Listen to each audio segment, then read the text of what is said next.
Let's talk about God and consciousness, boys and girls. So, I used to be an atheist for a long time, and recently, just late last year, I converted to theism. And one of the main reasons is the weirdness and beautifulness and craziness of consciousness. Um, and and how consciousness emerges from the physical, right? In the same way, and this seems kind of crazy to say, but in the same way, um, it's hard for us to imagine that this energy drink can become consciousness, even if we imagine this energy drink sat here for trillions of years. That seems crazy to think. In a similar way, it seems crazy to think that atoms can eventually evolve and have consciousness emerge. And speaking of evolve, one of the main answers that naturalists will say is, oh, well, it's because of evolution, and over time we've naturally developed this consciousness. Well, it doesn't really answer the question of how it emerges, because this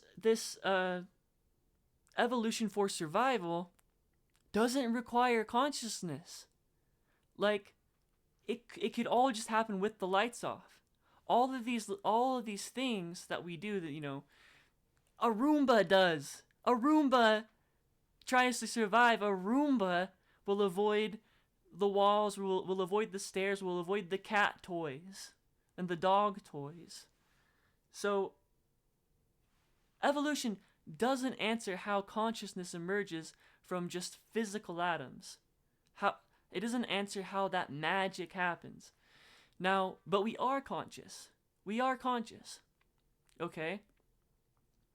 And we could have not been conscious. So what is this? This means it's contingent. It means it's contingent, and contingent things require an explanation. What are contingent things? It's just things that could have been otherwise, things that are not necessary. Uh, a triangle is necessarily three sides, but contingently it could be green, purple, blue, all these things. So, if we have consciousness and consciousness is contingent, okay, so how do we explain it? You can't get something from nothing. It has to come from something. Yeah. You've heard that before. You can't get something from nothing, right? It's true. You can't get something from nothing. Consciousness comes from consciousness.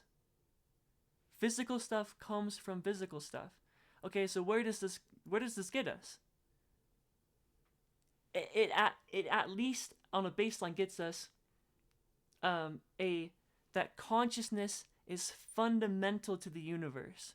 Consciousness comes before the universe. So there is something conscious that's fundamental to the universe. And once you start thinking about that, you eventually lead yourself to God, because you start getting into things like fine tuning, and why people have personal relationships with people, like, throughout all the different cultures. Without knowing the other cultures, they start to have personal relationships with a God figure. So then this goes back to, okay, so there's something fundamental to the universe that's conscious. There's something fundamental to the universe that it has the ability to have relationships with us, and there's a fundamental part of the universe that is able to sort of finely tune the universe for to have a life permitting universe. And anyways, that's the end of my ramble. Basically, I think God's real, so